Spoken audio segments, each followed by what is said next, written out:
તો નમસ્કાર વિદ્યાર્થી મિત્રો, ધોરણ 11 વિષય આંકડાશાસ્ત્ર, ચેપ્ટર નંબર 9 ગુણોત્તર શ્રેણી. ઘણા બધા દાખલા હવે તો આપણે આ ગુણોત્તર શ્રેણીમાંથી ગણી ચૂક્યા છીએ. ટીએનનો એસએનનો બંને સૂત્રનો ઉપયોગ થઈ ચૂક્યો છે. ટીએનનું તો એક જ સૂત્ર છે, એસએનના 3 છે. એ એસએનના 3 સૂત્રનો આપણે ઉપયોગ કરી દીધો છે. બરાબર, લગભગ આપણે 10-15 પેટા દાખલાઓની ગણતરી કરીએ, કદાચ આપણે 17, 18, 20 દાખલા સુધી કદાચ આપણે ગણી નાખ્યા છે. ટૂંકમાં આ ચેપ્ટર શું કહેવા માગે છે, આ ચેપ્ટરની ગણતરી કેવી રીતના કરવી એની તમને હવે તો થોડીક ફિલિંગ આવી ગઈ છે કે ભાઈ હવે આ ચેપ્ટર કંઈક આવી રીતના આગળ વધશે. તો આપણે આ જર્નીને આગળ વધારીએ અને અમુક જે દાખલા વિભાગ સી અને વિભાગ ડી માંથી ગણવા જેવા છે એ ગણવાનું શરૂ કરી દઈએ.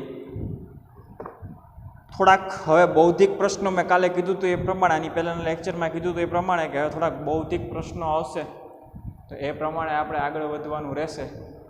તો વિભાગ સી દાખલા નંબર 4.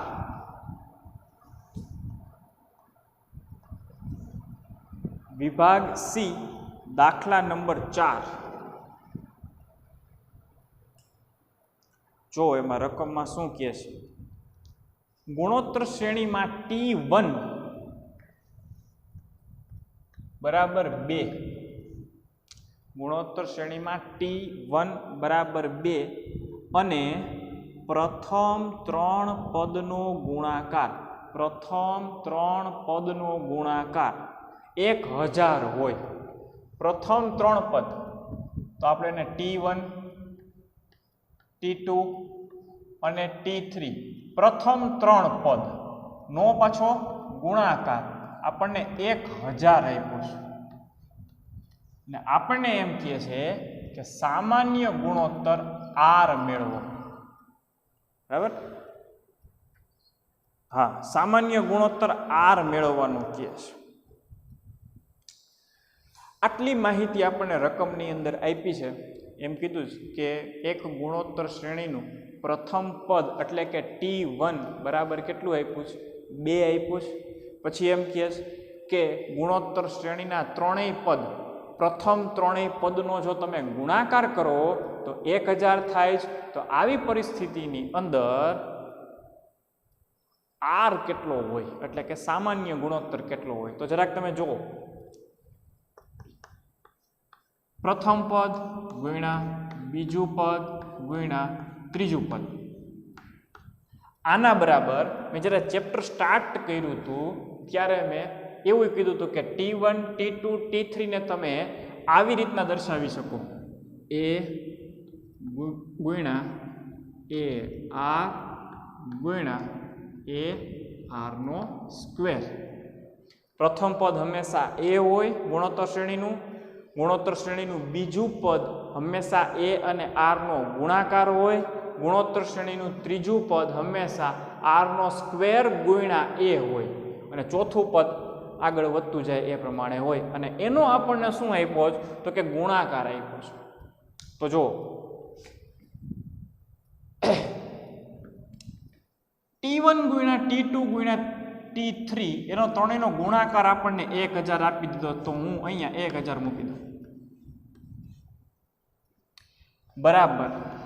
આ ત્રણેય પદ ગુણાકારમાં છે. આ ત્રણેય પદ કેવા છે, ગુણાકારમાં. પણ એક વસ્તુ જુઓ, આપણને શું કીધું છે ખબર, કે પ્રથમ પદ 2 છે.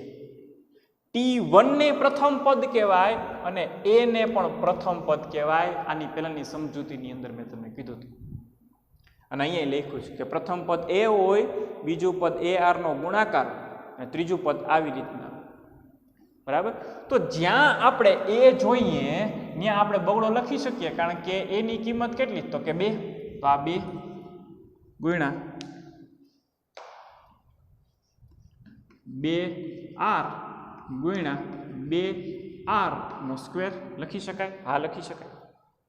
આગળ વધો તો 1000 ને 1000 એમને, અને આ ત્રણેય બગડાનો તમે ગુણાકાર કરો તો 8 અને R નો સ્ક્વેર નો તમે ગુણાકાર કરો તો R નો ઘન બને. ખ્યાલ આવે છે? તો આ 1000 ભાંગ્યા તમે 8 કરી શકો, કારણ કે 8 આ ગુણાકારમાં આ બાજુ આવે તો ભાગાકારમાં. તો આ 1000 ભાંગ્યા 8 બરાબર r નો ઘન. બરાબર, તમે 1000 ભાંગ્યા તમે 8 કરો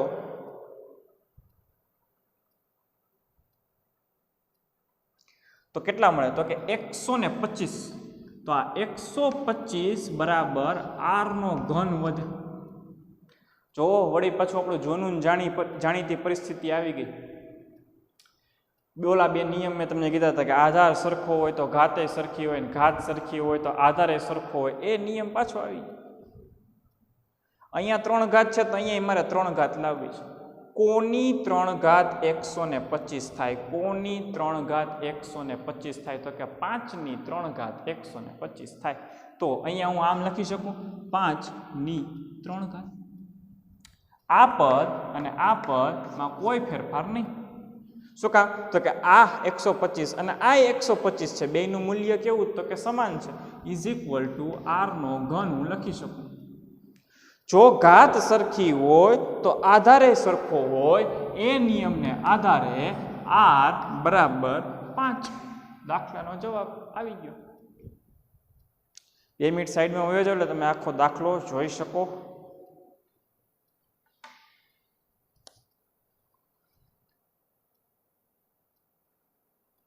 નાનો દાખલો, થોડુંક મગજ ચલાવવું પડે એવો દાખલો.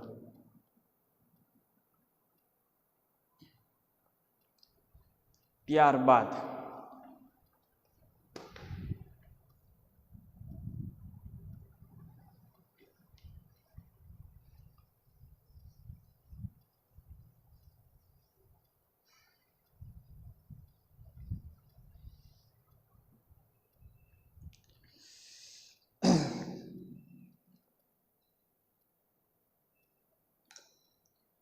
સી નો 8મો દાખલો. C8.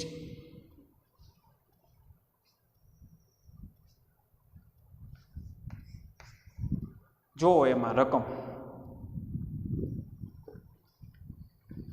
શું કહે છે? જો ગુણોત્તર શ્રેણીનો સામાન્ય ગુણોત્તર 2 હોય. સામાન્ય ગુણોત્તર કેટલો હોય? 2 હોય. ત્યારબાદ શું કહે છે? તો 7મા અને ત્રીજા પદનો ગુણોત્તર મેળવો. તો 7મા અને ત્રીજા પદનો, 7મા અને ત્રીજા પદનો તમને ભાગાકાર એટલે કે ગુણોત્તર મેળવવાનું કહે છે. પદ કીધું છે એટલે ટી લખ્યો છે. જોઈ લો, એ લોકો ચોખ્ખું કીધું. 7મા અને ત્રીજા પદનો ગુણોત્તર. પદ કીધું છે અને ગુણોત્તર કીધું છે. પદ એટલે ટી, ગુણોત્તર એટલે ભાગાકાર. આવું કંઈક તમને મેળવવાનું કહે છે. તમને સામાન્ય ગુણોત્તર r આપી દીધેલ છે. તો પદનું સૂત્ર Tn બરાબર a r ની n-1 7મું પદ કીધું છે તો હું n ના સ્થાને 7 મૂકું તો T7 is equal to a ખબર નથી, r 2 છે અને 7n છે તો 7માંથી 1 જાય તો અહીંયા 6 વધશે. આને હું કહી દઉં સમીકરણ નંબર 1. ત્યારબાદ Tn બરાબર a r ની n-1 T3 આપ્યું છે તો અહીંયા n ના સ્થાને 3 બરાબર a ખબર નહીં, r ની કિંમત 2, 3માંથી 1 જાય તો 2. બરાબર.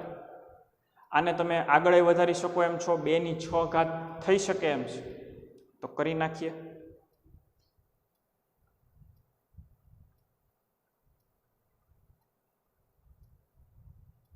અને આની તમે 2 ની 6 તમે કરી શકો એમ છો, 3 ની 2 તમે કરી શકો એમ છો. તો આને સમીકરણ નંબર 2 કહેવા કરતા આને હજી આપણે પદ આગળ વધારી શકીએ. T7 બરાબર a 2 ની 5 કેટલી થાય તો કે 2 દુ 4 8 16 32 64 32 થશે અને 64 બરાબર. આને કહી દો તમે સમીકરણ નંબર 1. ત્યારબાદ tn બરાબર એ r ની n-1 ઘાત t3 નો પ્રયત્ન કરો, ઉપયોગ કરો. a નો એ એમને r કેટલો તો કે 2 અને 2 ની પછી કેટલી ઘાત તો કે 3 - 1 ઘાત એટલે 2 ઘાત. તો આગળ કેવી રીતના બનશે તો કે t3 બરાબર a નો એ એમને અને 2 ની 2 ઘાત એટલે 4. આને કહી દો તમે સમીકરણ નંબર 2. અને આ બંનેનો આપણને શું મેળવવાનો કીધો તો કે ગુણોત્તર. તો t7 બરાબર t7 ના છેદમાં t3 બરાબર આ બંને સમીકરણને મૂકી દો. એ 64 ના છેદમાં એ 4. જો તો જરાક મેં ગોઠવણી કરી. જેટલું હાલતું હતું પદ એટલું આગળ ચલાવ્યું, જેટલું પદ ચાલતું હતું એટલું મેં ચલાવ્યું. ચોખ્ખું કીધું છે કે 7મા અને ત્રીજા પદનો ગુણોત્તર.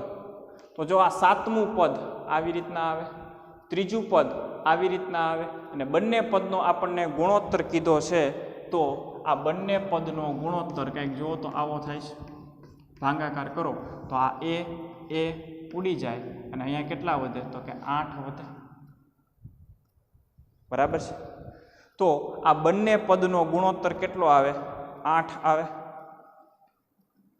2 મિનિટ સાઈડમાં વયો જાઓ એટલે તમે આખો દાખલો જોઈ શકો.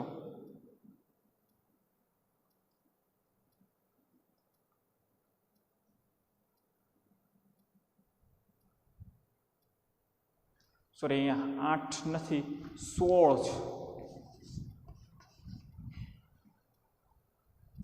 64/4.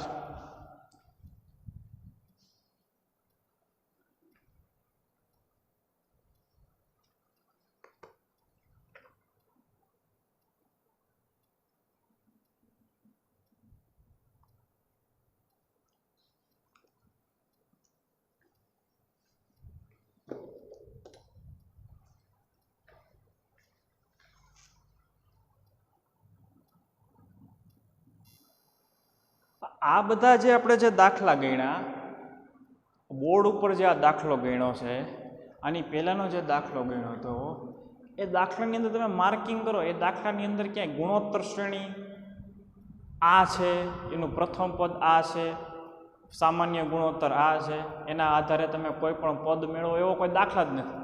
આ અને આની પહેલાંનો જે દાખલો ગણ્યો આમ જો તો વિશિષ્ટ પ્રકારનો દાખલો થયો. આ દાખલાની અંદર તમને 2 પદનો ગુણોત્તર એટલે શું કહે કે 7મા અને ત્રીજા પદનો તમે ભાગાકાર કરો તો કેટલો આવવો જોઈએ. પણ 7મું પદ કયું છે ખબર નથી, ત્રીજું પદ કયું છે ખબર નથી. શું કામ? મારી પાસે ગુણોત્તર શ્રેણી જ નથી. જો 2 4 6 8 એવી શ્રેણી જ ક્યાં છે? અને એવી ક્યાં ગોતવાની કીધી નથી. જો ખ્યાલ આવે? તો આ દાખલો અને આની પહેલાનો દાખલો વિશિષ્ટ પ્રકારનો દાખલો થયો. થોડુંક વિચારજો. અત્યારે જે આપણે દાખલા ગણીએ છીએ, ભૂતકાળમાં જે દાખલા ગણ્યા, સાવ શરૂઆતમાં દાખલા ગણ્યા, એ બધા દાખલાઓ વચ્ચે અંતર શું છે? બરાબર, થોડુંક તમે વિચારજો. એ પ્રમાણે તમે આગળ ગણશો દાખલા તો તમને વધારે મજા આવશે. હજી થોડાક એવા જ વિશિષ્ટ પ્રકારના દાખલાઓ જોઈએ.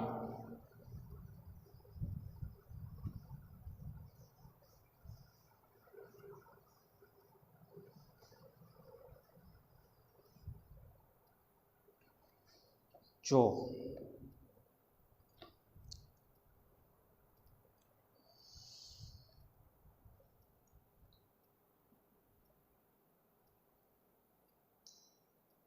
વિભાગ ડી નો છઠ્ઠો દાખલો જુઓ.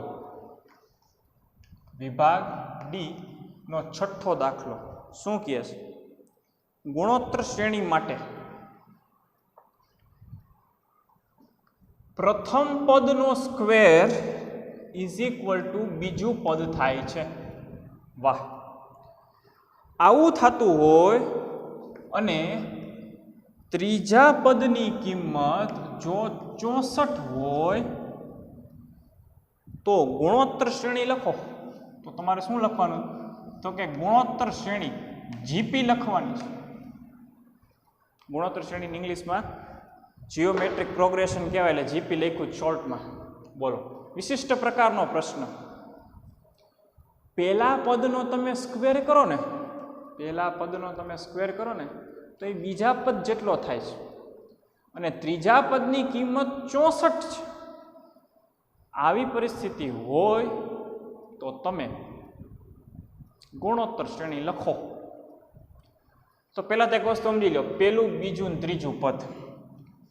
પહેલા પદને T1 કહેવાય તો એને A કહી શકાય, કારણ કે પહેલું પદ A છે.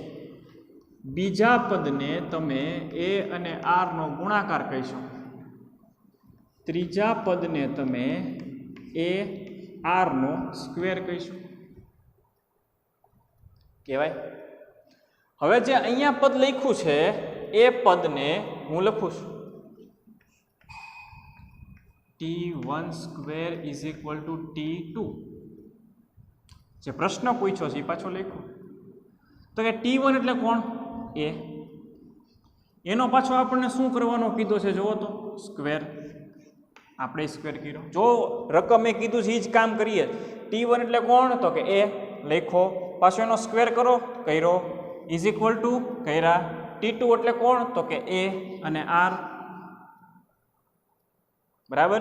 હજી આને આપણે થોડુંક સાદું રૂપ આપીએ તો આ એનો સ્ક્વેર કેવી રીતના બન્યો હોય? તો કે A ગુણ્યા A કર્યો હોય ને ત્યારે એનો સ્ક્વેર બન્યો હોય. પાકું. પછી તો કે A અને R એમને. ત્યારબાદ તો કે આ A અહીંયા ગુણાકારમાં છે, ઓલી બાજુ લઈ જાઓ તો ભાગાકારમાં જાય તો વધે શું? તો કે A બરાબર A R ના છેદમાં A. આવું વધે તો A ઉડે તો વધ્યું શું? તો કે A બરાબર R વધ્યો. એટલે કે A ની કિંમત કેટલી? તો કે R જેટલી. R ની કિંમત કેટલી? તો કે A જેટલી. બંનેના જવાબ સરખા થશે. ત્યારબાદ આટલું આપણે ગોઠવા પછી આપણી પાસે કંઈક હિન્ટ છે, એ હિન્ટનો ઉપયોગ કરો. Tn બરાબર A R ની n-1 T3 કિંમત આપી છે, ડાયરેક્ટ કિંમત જ મૂકી દઉં. કેટલી? 64. A ની કિંમત કેટલી? જોજો, A ની કિંમત કેટલી? તો કે R જેટલી. તો આ A ના સ્થાને હું R ન મૂકી શકું? મૂકી શકાય. R કેટલો? તો કે R નો R એમને એમ, બેમાંથી કોઈની કિંમત આપણને ક્યાં ખબર છે? n કેટલો? તો કે 3. 3 માંથી 1 જાય એટલે કેટલા વધે? 2 વધે. આગળ વધારો તો 64 ના 64, અને આ બેનો ગુણાકાર કરો તો R નો ઘન થાય. વળી પાછી આની પહેલાની જેવી પરિસ્થિતિ. અહીંયા 3 ઘાત છે તો અહીંયા મારે 3 ઘાત લાવવી છે. કોની 3 ઘાત 64 થાય? તો કે 4 ની 3 ઘાત 64 થાય. તો આ પદ અને આ પદ બંનેનું મૂલ્ય સરખું છે, એટલે આ પદના સ્થાને હું આ પદ લખી શકું. તેથી ઘાત સરખી હોય તો આધારે સરખો હોય, તેથી R બરાબર 4. અને જો R બરાબર 4 હોય તો A બરાબર પણ 4 જ થાય. શું કામ? તો કે અહીંયા આપણને જવાબ મળ્યો તો કે A અને R બંનેની કિંમત કેવી છે? તો કે સરખી છે. અને હવે આપણને શું કીધું? તો કે ગુણોત્તર શ્રેણી લખો. તો આ આપણી ગુણોત્તર શ્રેણી. તમને મેં કીધું તો ગુણોત્તર શ્રેણી કેવી રીતના કામ કરે.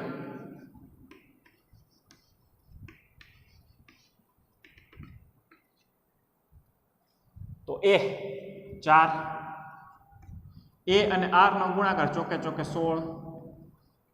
પછી તો કે R નો સ્ક્વેર, 4 નો સ્ક્વેર 16. 16 ગુણ્યા 4, 16 ચોકું 64.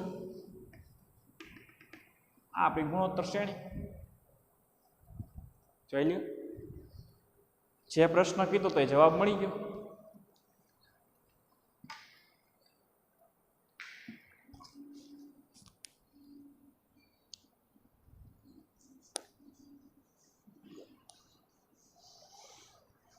વિશિષ્ટ પ્રકારનો દાખલો.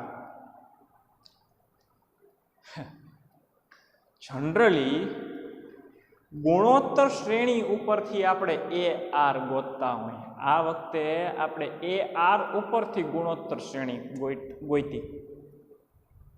સમજાઈ શકી બાબત? ઊંધો દાખલો છે. હિન્ટ ઉપરથી ગુણોત્તર શ્રેણી મેળવી. હંમેશા આપણે ગુણોત્તર શ્રેણી ઉપરથી આ બધા પ્રકારના જવાબો અથવા તો આ બધા પ્રકારના જવાબો મેળવતા હોય. જો વિશિષ્ટ પ્રકાર ઊંધું ચાલે છે આ દાખલાનું ગણિત, બરાબર. તો હજી એકવાર જોઈ લ્યો. પ્રથમ પદ એટલે એ, બીજું પદ એટલે એ આર, ત્રીજું પદ એટલે એ આર નો સ્ક્વેર. જે રકમ હતી એ રકમ લખી, રકમ પ્રમાણે કિંમત મૂકી. એ ગુણ્યા એ એટલે એનો સ્ક્વેર થાય. એને જમણી બાજુ લઈ આવ્યા, એ ઉડી ગયો તો એ અને આરની કિંમત સરખી વધી. આ બીજી હિન્ટ હતી, એનો ઉપયોગ કરીને આપણે સૂત્ર મૂક્યું, એની ઉપરથી આર મેળવો. આર મેળવ્યા પછી ખબર પડી કે બેયની કિંમત સરખી છે, તો આરની કિંમત જેટલી થાય એટલી જ એની કિંમત થાય. અને ત્યારબાદ ગુણોત્તર શ્રેણી મેળવી લીધી.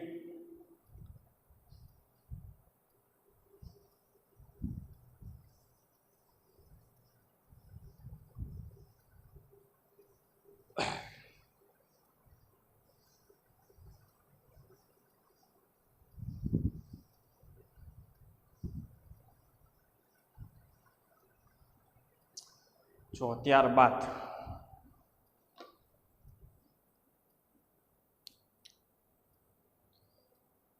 D7 જો D7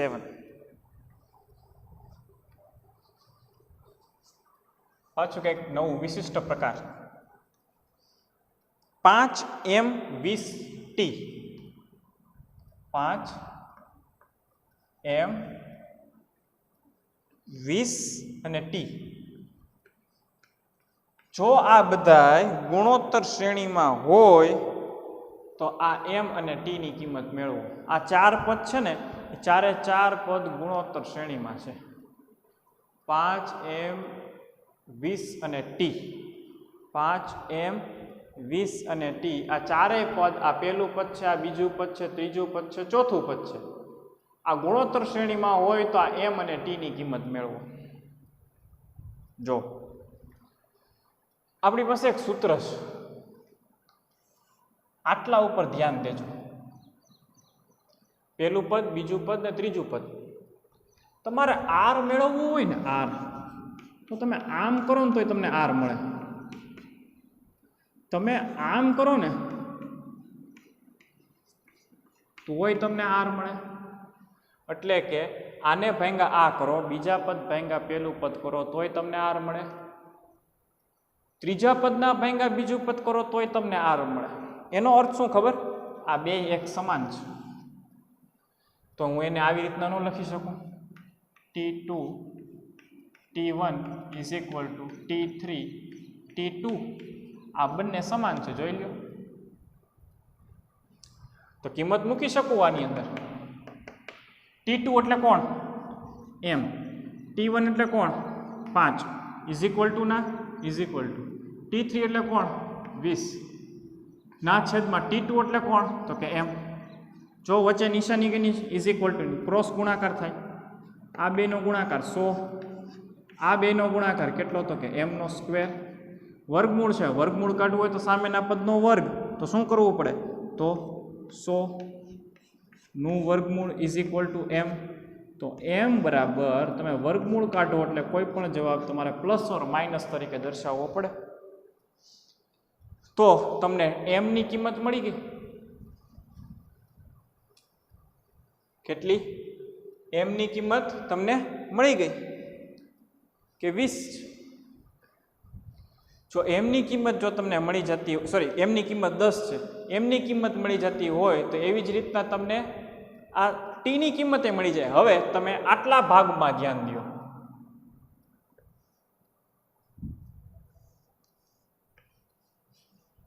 ચોથું, ત્રીજું, બીજું પદ. પહેલા પદને ધ્યાન દેવાની જરૂર નથી. તો જુઓ તો આવું કંઈક ન લખી શકું. ચોથા પદના છેદમાં ત્રીજું પદ અને ત્રીજા પદના છેદમાં બીજું પદ લખાય જ. તો T4 કોણ? તો કે t. T3 કોણ? તો કે 20. T3 કોણ? તો કે m. m ની કિંમત કેટલી? તો કે plus or minus 10. Sorry, T3 તો 20 ના 20 જ છે. અને T2 કોણ? તો કે m ની કિંમત કેટલી? તો કે ±10. કરો ક્રોસ ગુણાકાર, તો કે 20 દુ 40 એટલે 400 થશે. તો 400 બરાબર plus or minus T10 plus or minus T10. આ 10 છે એને આ બાજુ લઈ આવો, આવી રીતનું નોંધ લખાય T પ્લસ ઓર માઇનસ 10. આ 10 ગુણાકારમાં આ બાજુ લઈ આવો ભાગાકારમાં, 400 ભાંગા પ્લસ ઓર માઇનસ 10 બરાબર કોણ? તો કે T. મીંડું મીંડું ઉડે તો કોણ વધે? તો કે 40 બરાબર T વધે. તો મળી ગઈ આપણને કિંમત. T ની કિંમત 40 અને m ની કિંમત પ્લસ ઓર માઇનસ 10. ક્યાંય તમને એ આર ની એવી કોઈ વાત જ નહીં. જો આને કહેવાય વિશિષ્ટ પ્રકારનો દાખલો. ખ્યાલ આવે છે? તો ગુણોત્તર શ્રેણીની અંદર આવા પણ દાખલાઓ હોઈ શકે. આ બધી પ્રેક્ટિસનો વિષય છે અને પ્રેક્ટિસ કરવી જરૂરી છે આ બધા દાખલાઓની ગણતરી કરવા માટે.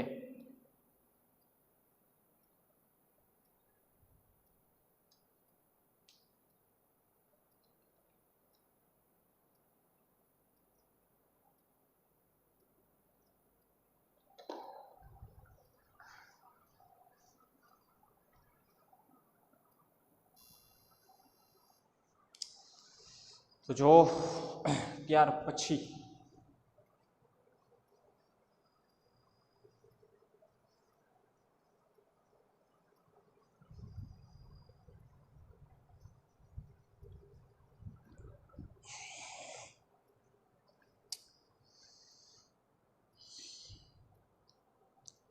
વિભાગ ડી નો 12મો દાખલો જો.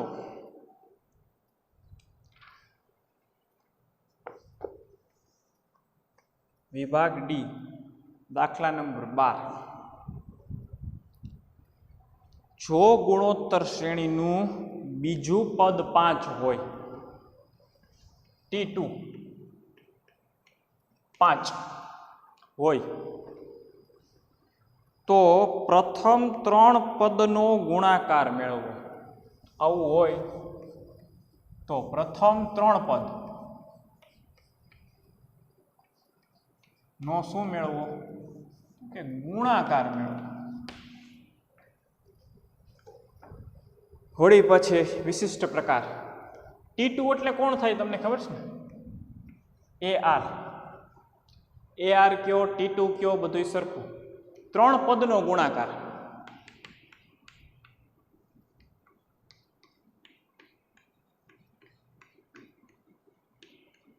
આના બરાબર હું કંઈક આવું ન લખી શકું? ગુણાકાર કીધું છે એટલે આ ગુણાકાર. આના બરાબર આ થાય તો લખી શકાય. પછી આ ત્રણેય પદનો તમે ગુણાકાર કરો તો એ અને એ નો ગુણાકાર કરો તો એ નો શું થાય? ઘન થાય. r અને r² નો ગુણાકાર કરો તો શું થાય? તો કે r નો ઘન થાય. આવું થાય? હા, 100% થાય. આ પદને જોજો હવે હું આમ લખું તો તમને કઈ વાંધો છે નહીં. આ બંનેની કિંમત સરખી. તમે કોઈ પણ પદની પોતપોતાની ઘાત લખો અથવા તો ગુણોત્તર કરી અને બેય પદને સાથે લખી ગુણાકારમાં મૂકી અને કાઉન્સ કરીને એની ઘાત લખો તો બેયની કિંમત સરખી જ થાય. આમાં કોઈ ફેરફાર નહીં. આને આમે લખી શકાય ને આને આમે લખી શકાય. બરાબર છે? તો કે આને આમ લખી લીધું કે આને આમ લખી લીધું તો શું કરી લીધું? એનાથી જવાબ તો મળતો નથી. સ્વરૂપ ફેરવું ખાલી લખાણનું. ફેર શું પડ્યો? તો કે ફેર એટલો પડ્યો કે જો અહીંયા શું લખ્યું છે? એ અને આર લખ્યો. તો આ એ અને આર જો અહીંયા લખ્યો છે એ અને આર. અને એ આરની કિંમત આપણી પાસે 5 છે તો હું અહીંયા 5 લખી શકું. અને એની પછી કેટલી ઘાત? તો કે 3 ઘાત. તો હવે આનો જવાબ મને મળી જાય. કેટલો? તો કે 125. તો કે પ્રથમ 3 પદનો ગુણાકાર કરો તો કેટલો મળે? 125. ટ્રિકી દાખલો કહેવાય એને. ટ્રિકી. મગજ જ હલાવવાનું, બીજી કોઈ ગણતરી છે જ નહીં. આ પદમાંથી આ પદ બને, બસ એટલું મગજ ચલાવો એટલે તમને દાખલાનો જવાબ મળી જાય. આ પદમાંથી આ પદ બને, જો એટલું મગજ ચાલી જાય તો તમને દાખલાનો જવાબ મળી જાય. એક છેલ્લો દાખલો જોઈ લઈએ આ લેક્ચરમાં.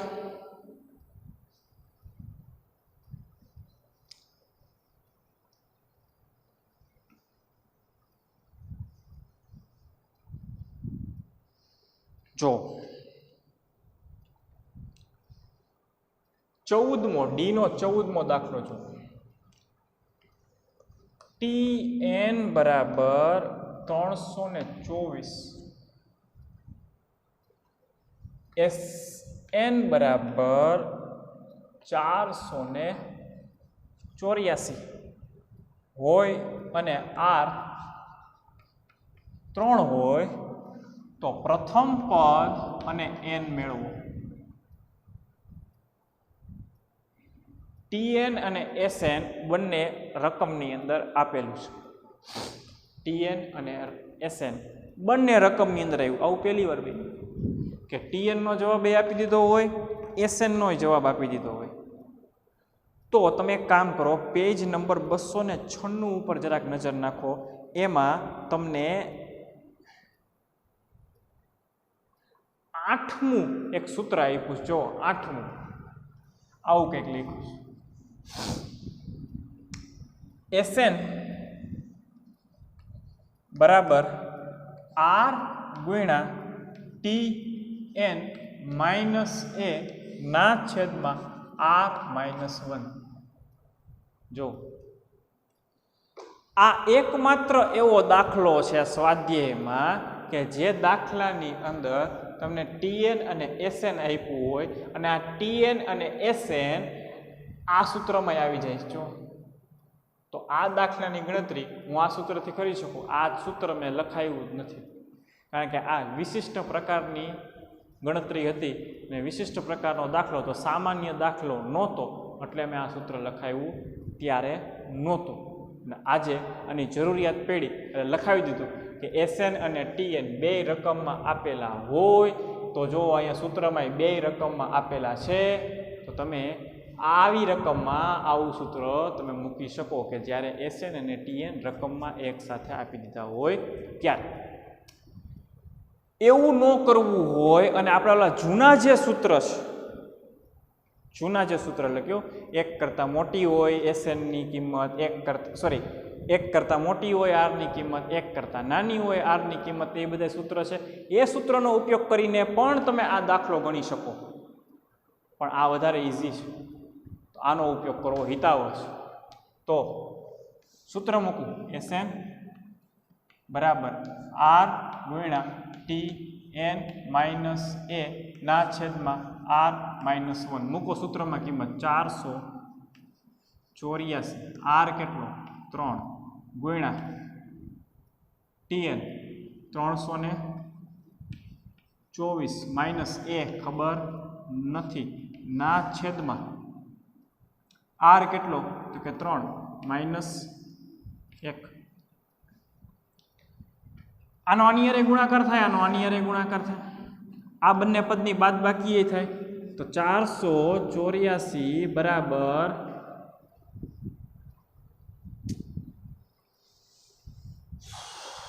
3 ગુણ્યા 324 તો 972.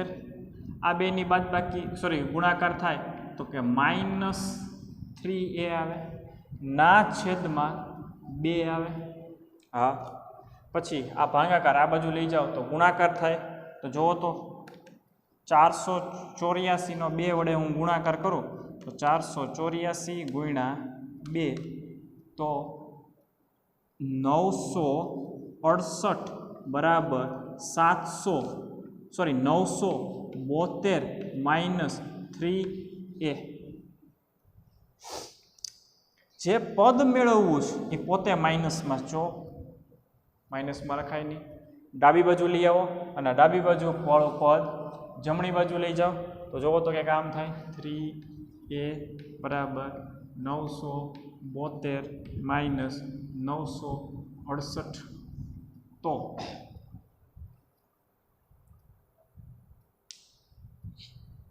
જો તો કેટલા વધે છે 3a બરાબર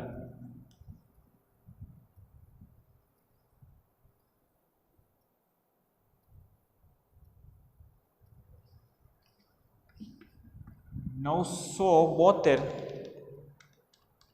માઇનસ 968 બરાબર 4. ક્યાંક ગણતરીમાં ભૂલ કરી છે. ગુણાકાર ભાગાકારમાં ક્યાંક ભૂલ કરેલી છે.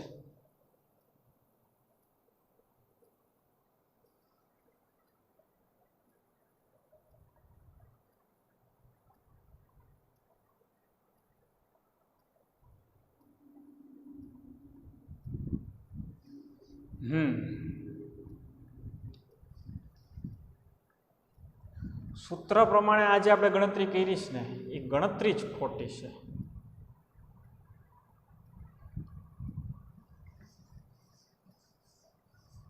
સૂત્ર આવું કાંઈ કહેતું જ નથી. મેં આ પ્રમાણે ગણતરી કરી નાખી, એ પ્રમાણે કરવાની જ નથી. આ પ્રમાણે ગણતરી કરવાની છે. તો સોરી, એક જ મિનિટ.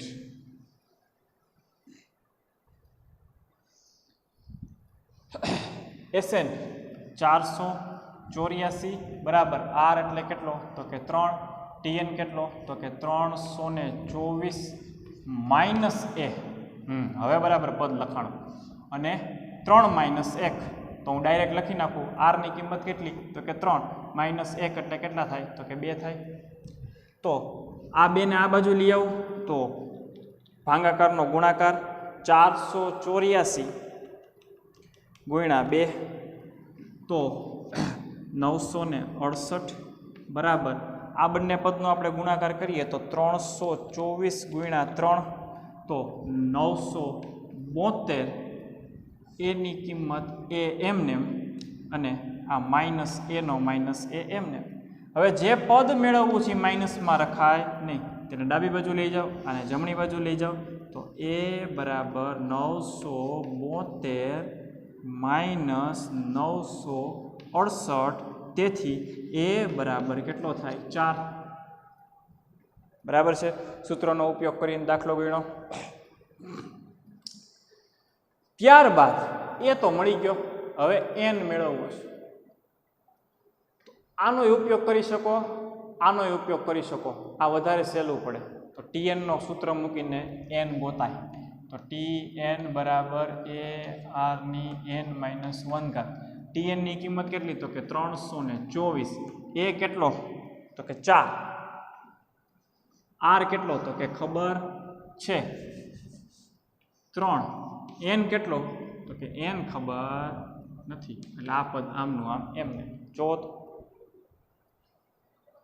n ગોતવા બેઠા છે, એ તો મળી ગયો છે. તો આ 4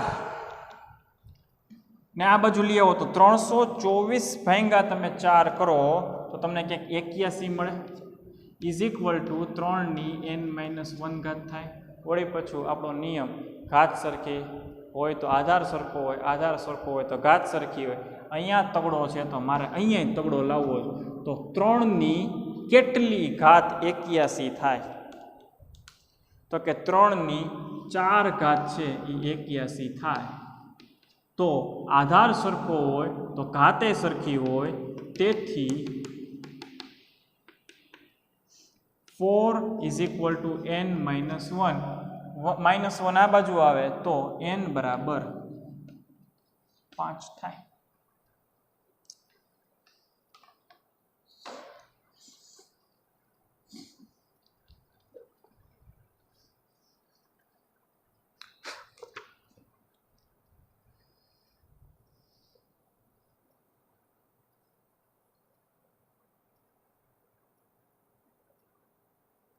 તો આજના લેક્ચરની અંદર આટલું જ રાખો. પ્લસ બીજી એક તમને અગત્યની વાત કહી દઉં કે